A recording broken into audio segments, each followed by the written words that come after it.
Thank you so much for having me here today. I'm delighted to be here. Now I've got the toughest gig of the morning because I've got to get us to lunch. So if you can just stay with me, I'm just going to give you a short little talk, so be reassured. So my name is Aalia, and I am the Cultural and Inclusive Heritage Officer for the Heritage Council. And I'm just going to spend the next 10 minutes or so talking you through some of the supports that the Heritage Council offers for people working in this space, in the community archiving space. And I suppose the headline here is just to say, we've heard about such great projects this morning. There's so much enthusiasm for this kind of work. And I suppose what I really want to say is that the Heritage Council is extremely keen to support that, to encourage and support and do whatever we can really to enable people to be able to do good work and to be able to address some of the issues that have been raised this morning about continuity and resourcing and the need for, or the need not to have to spend the whole of your autumn writing reports, if at all possible. We want to kind of oil those wheels as much as we can. Just to tell you a little bit about the Heritage Council, you may or may not already know this, but we're a statutory body.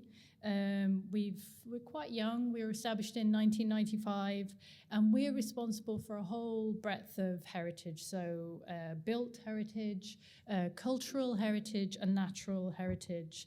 And we're a smallish team. We're based in Kilkenny, and one of the things that we do is we advocate on behalf of heritage, and we propose policies and we advise government on issues around heritage matters. And as I say, we try and engage and support community groups and community work to enable them to work with heritage, and we try and take the lead as much as possible, I suppose, from communities and those interests. And we, as I put here, we try and promote the interest, education, knowledge, and pride in, and facilitate the appreciation and enjoyment of heritage. And that whole enjoyment piece, I suppose, is not to be underestimated. You know, heritage is kind of part of who we are, and I think you have to be engaging with it, you have to be getting something out of it, it has to be meaningful to you. And I suppose, particularly for me in my role as the Inclusive Heritage Officer, that's something that's really important to me, and I really try and champion that as much as possible. I just don't want us to be an office full of people sitting behind desks. It is about people at the end of the day.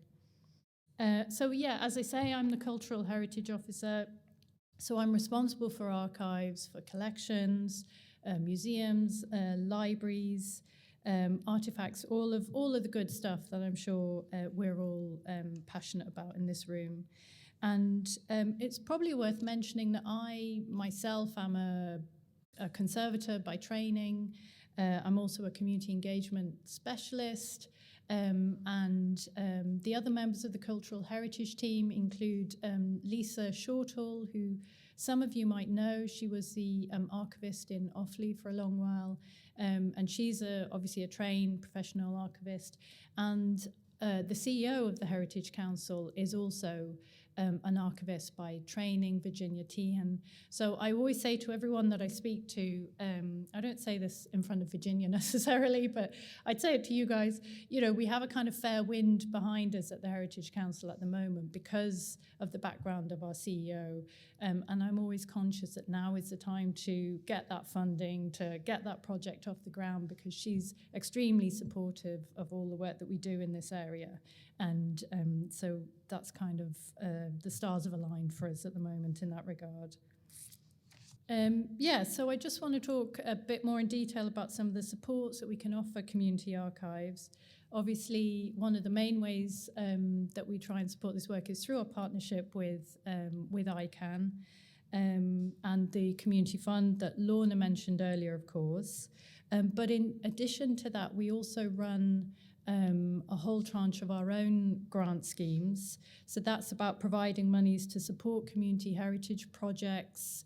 But we also have a whole range of other funds. So what I would say to you is if there is something that you need funding for, pick up the phone to me, because while you may not necessarily meet the criteria, or the thing that you want to do might not sit neatly within the kind of published funds that we have, we don't know what people need support to do unless you kind of tell us. Like, I try and get out and about as much as possible, but there's always niche little projects, very specific little things that can sometimes help to unlock a whole other phase of work for a group or an organization. And I'd be really interested to hear about that and start that dialogue and see if we can help, like I say, oil those wheels. But for your purposes, I think today probably the main fund that would be relevant to a lot of people here today is our Community Heritage Grant Scheme, which is a bit of a mouthful, but I'll just talk you through it briefly so you know a bit more about it. It's a competitive scheme, and you apply through the funding page on the Heritage Council website, and you can apply for grants of up to, I think I'm right in saying, 25,000. And it's aimed at not-for-profit organisations, for community groups, voluntary groups. And the idea is that the funds from that grant scheme support projects that support and enable access and inclusion to heritage sites or to heritage objects. So you could see that's quite a broad umbrella. I'm sure a lot of the activities that many of your groups do would absolutely fall within that remit. And the idea is that we try and support groups to apply good heritage practice management, so all of the good stuff that Regina was talking about earlier. And we can support groups through the funding to buy specialist equipment. So my ears pricked up at the mention of servers earlier. We'd love to help buy some servers, I'm sure. All of that sort of back-of-house stuff that maybe isn't, particularly glamorous, but absolutely vital to be able to enable groups to do what they're doing. And there's also training events that we give funding for. And digital heritage projects, resources, oral history projects are absolutely covered by that grant scheme, as are conservation projects or even heritage development plans. Any of that kind of work would be covered. Anything that's focusing on the future management, I suppose, of collections. And we'd also pay for travel and subsistence costs for volunteers, or professional fees, or third-party suppliers. So that it does cover quite a broad range of things, hopefully quite a useful range of things.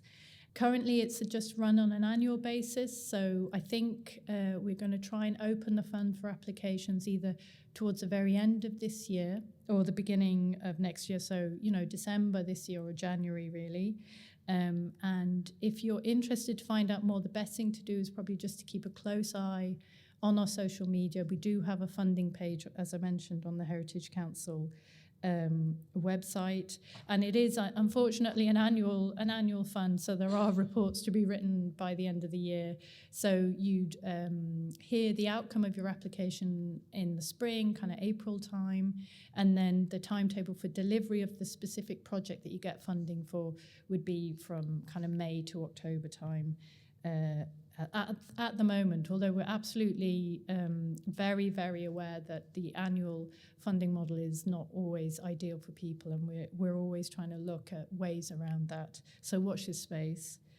And one of the things that we do, that we ask for as part of the funding, is that you, if you are successful and you are awarded funding, we ask all of our grantees to put on an event during Heritage Week. And again, we provide a whole range of supports to enable people to do that. But it's something that we look for people to put a good bit of effort into. We don't want it just to be an afterthought. Oh my God, I got that money, I've got to do my Heritage Week event. Because actually it's a really great moment, I think. We're putting a lot of resource into trying to put together county-wide guides and to publicise your events. So we hope that it's a kind of added bonus, not a kind of, oh, blimey, another thing for us to do. But I should mention that, otherwise I get told off if I don't mention Heritage Week. So like I say, keep an eye on all of our socials related to our funding. And I'm just going to finish off. We're nearly at lunch, but just to say that the Heritage Council is for you. It's for all of you. And myself and my colleagues, as I've mentioned, we are at your disposal. We really wouldn't mind if you picked up the phone to us and, bent our ear for the morning about the thing that's bothering you at the moment. It's really, really important to us to be able to provide practical advice, to be able to deploy some of the expertise that is within the Heritage Council. Like I say, I've got conservation background and collections management background. There's archivists, but we also have a whole range of other professionals working for us that span a whole range of specialisms and a real depth of expertise. And we'd be more than happy to kind of put you in touch with people as within our network as needed, if that's something that would be useful to you. And like I say, we'd really be keen to hear your feedback as well, and you can bounce ideas off us, and we could try and look at different ways of enabling and helping your projects. We kind of would take our lead from you, really. And also to offer a bit of advice and help with some of those fears that Paula mentioned earlier. It's absolutely what we're here for. So even if we're not providing you with funding, there's certainly other ways that we could try and help you. So that is a very quick overview of the Heritage Council and some of the things that we can do for community archives and community archiving projects. And like I say, please don't hesitate to get in touch. My details are there. And I'd really be happy to help however I can. Just have a chat. It's absolutely fine. And that's it. I hope that was interesting and useful. Thank